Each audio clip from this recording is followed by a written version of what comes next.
गुज़िश्ता रात पासदारान इनकलाब की जानिब से कुवैत के ऊपर सबसे बड़ा हमला किया गया। पासदारान इनकलाब की तारीख़ के सबसे बड़े हमलों में गुज़िश्ता रात के हमले शामिल हैं। सिर्फ एक रात के दौरान अमरीकी तनसीबात जिसमें $2.5 अरब के नुकसानात सिर्फ एक रात के दौरान कर दिए गए, यानी कि खरबों रुपए पाकिस्तानी। इसमें आपको बताएं कि किस तरह MQ-9 रैपर ड्रोन्स, हेलीकॉप्टर्स और अमेरिका का सबसे महंगा एयर डिफेंस सिस्टम ईरान ने तबाह करके रख दिया। ईरान के हमलों में जहां पे कुवैत के ऊपर टारगेट किया गया, वहीं पर स्टेट ऑफ हॉर्मज़ में 3 अमरीकी बहरी बेड़े जो थे या बहरी जहाज़ जो थे उनको भी टारगेट किया गया। पासदारान इनकलाब ने दावा किया कि इन 3 बहरी जहाज़ों जो कि स्टेट ऑफ हॉर्मज़ से गुज़र रहे थे और उनको जब रोका गया तो उसमें एक ने रिटेलिएशन की और उसके बाद उसके ऊपर हमला करके उस अमरीकी जहाज़ को भी तबाह कर दिया गया, जबकि 2 जहाज़ वहाँ से दुम दबाकर भागने में कामयाब हुए। मेरा नाम है इरफान मलिक और आप देख रहे हैं 24 न्यूज़ का डिजिटल प्लेटफॉर्म। आज हम बात करेंगे पासदारान इनकलाब के गुज़िश्ता रात होने वाले जो एक खौफनाक और ख़तरनाक हमले के बारे में। इस हमले में जिस तरह अमेरिका को नुकसान पहुंचा, उसकी मिसाल आज तक नहीं मिलती। पासदारान इनकलाब की जानिब से दावा किया गया कि अमरीकी एयरबेस के ऊपर जो कुवैत में मौजूद थी, वहाँ पे ड्रोन्स के ज़रिए और जो बैलिस्टिक मिज़ाइल हैं उनकी मदद से एक बड़ा हमला किया गया पासदारान इनकलाब IRGC की जानिब से। इस हमले के अंदर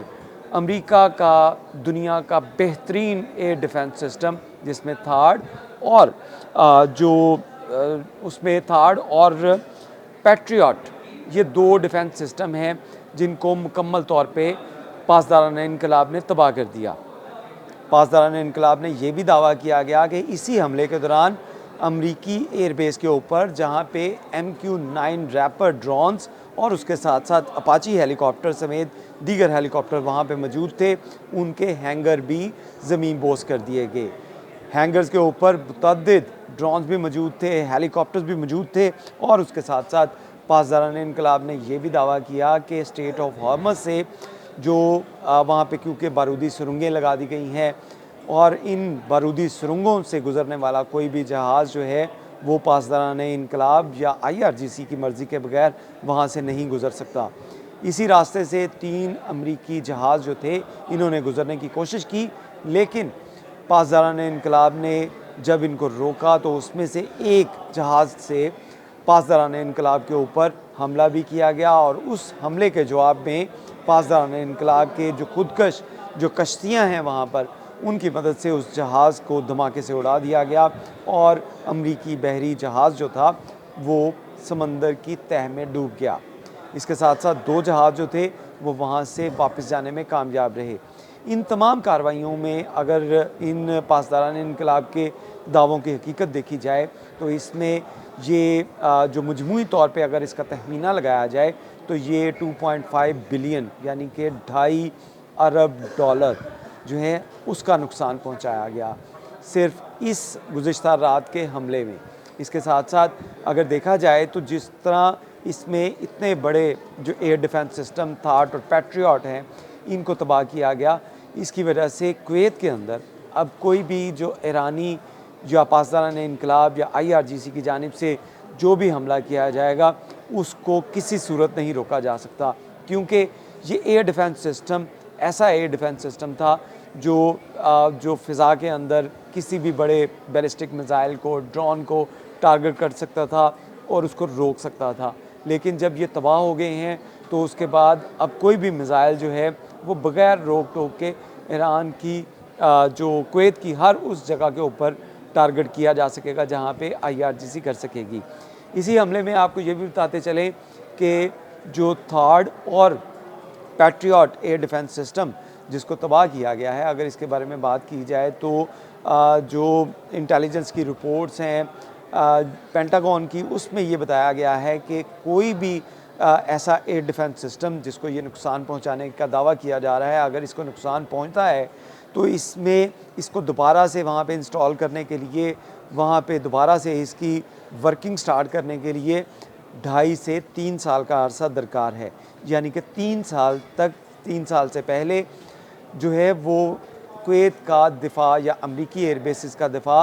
वहाँ से नहीं किया जा सकता। IRGC के दावों के मुताबिक तो तमाम जो थार्ड के और पैट्रियट की जो बैटरीज़ थी, उनका जो एयर डिफेंस सिस्टम था, इसको मुकम्मल तबाह किया गया है। और उसके साथ साथ जो वहाँ पे हैंगर्स के ऊपर MQ-9 रैपर ड्रोन्स मौजूद थे, अपाची हेलीकॉप्टर मौजूद थे। अगर इनकी वर्किंग के बारे में बात की जाए तो ये दुनिया के ख़तरनाक तरीन ड्रोन्स हैं, वो ख़तरनाक तरीन ड्रोन जो महंगे तरीन भी हैं। यानी कि अमरीकी MQ-9 रैपर जो ड्रोन्स है, अगर इनकी मालियत देखी जाए तो एक ड्रोन जो है वो 50 से 60 मिलियन डॉलर के करीब जो है उसकी जो अमाउंट जो है वो उसकी कॉस्ट है। और इस तरह के बहुत से ड्रोन्स वहाँ पे अमरीकी एयरबेस के ऊपर मौजूद थे, जिस हैंगर के ऊपर पासदारान इनकलाब की जानिब से हमले का दावा किया गया। इस हमले में ड्रोन्स के बारे में अगर बात की जाए तो ये वो ड्रोन्स हैं जो कि जासूसी के लिए इस्तेमाल किए जाते हैं और उसके साथ साथ मिज़ाइल लॉन्चिंग के लिए भी इसको इस्तेमाल किया जाता है। यानी कि ये ड्रोन सिर्फ जो है वो खुफिया तौर के ऊपर जासूसी के लिए नहीं, बल्कि अपने टारगेट को चूज़ करके, अपने टारगेट को ढूंढ कर खला से उसको ज़मीन पर फेंकते थे और उसकी वजह से तबाही मचती थी। और अब कुवैत के अंदर जो बड़ा एक ख़जाना इन ड्रोन्स का मौजूद था, अपाची हेलीकॉप्टर्स का मौजूद था, डिफेंस सिस्टम मौजूद था, उसको पासदारान इनकलाब की जानिब से ये दावा किया जा रहा है कि वो तमाम का तमाम ज़मीं बोस कर दिया गया है। इसके साथ साथ स्टेट ऑफ हॉर्मज़ के बारे में अगर बात की जाए तो पासदारान इनकलाब की जानिब से ये भी दावा किया गया है कि स्टेट ऑफ हॉर्मज़ का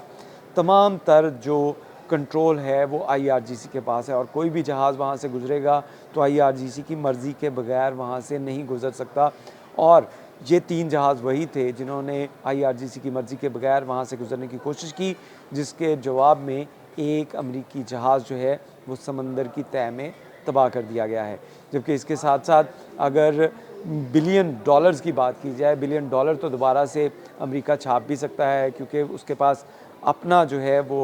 उसका अपना डॉलर है, शायद वो नुकसान तो वो बर्दाश्त कर पाए। लेकिन जो इस वक्त मशरिक़ वस्ता के अंदर जो डिफेंस सिस्टम अमेरिका का थार्ड और पैट्रियट जिसकी तबाही हुई है, अगर ये दावे पासदारान इनकलाब के सच हैं, क्योंकि अभी तक जो है वो पेंटागन की जानिब से या सेंटकॉम की जानिब से इसकी तस्दीक नहीं की गई कि वो डिफेंस सिस्टम जो है वो मुकम्मल तौर पे मफलूज हो चुके हैं या तबाह हो चुके हैं। अगर तो पासदारान इनकलाब के ये दावे सच हैं तो अगले 3 साल तक IRGC का कोई भी मिसाइल, IRGC का कोई भी ड्रोन जो है वो कुवैत में कम से कम उसको रोका नहीं जा सकता। और अमरीकी एयर बेसिस दीगर जो खलीजी ममालिक के अंदर मौजूद हैं, वहाँ पर जो है वो रिटेलिएशन डेफिनेटली होगी। और उसके लिए भी पासदारान इनकलाब की जानिब से ये दावा किया गया है कि ये हमले जो हैं वो किसी ब्रदर जो कंट्री है उसके ऊपर नहीं किए जा रहे, बल्कि अमेरिका की जानिब से जो ईरान के अंदर तबाही मचाई जा रही है, वहाँ पे जो मिसाइल बरसाए जा रहे हैं, वहाँ पे जो आम पब्लिक को शहीद किया जा रहा है या इंफ्रास्ट्रक्चर को तबाह किया जा रहा है, वो इन्हीं एयर बेसिस से किया जा रहा है और उसके जवाब में इन एयर बेसिस को अब टारगेट किया जा रहा है। इसके साथ साथ आपको ये भी बताते चलें कि सेंटकॉम की जानिब से गुज़िश्ता रोज़ ये बताया गया था कि इराक़ के जो ईरान के अंदर और तेहरान के करीब जो बहुत जो मवासलाती निज़ाम था,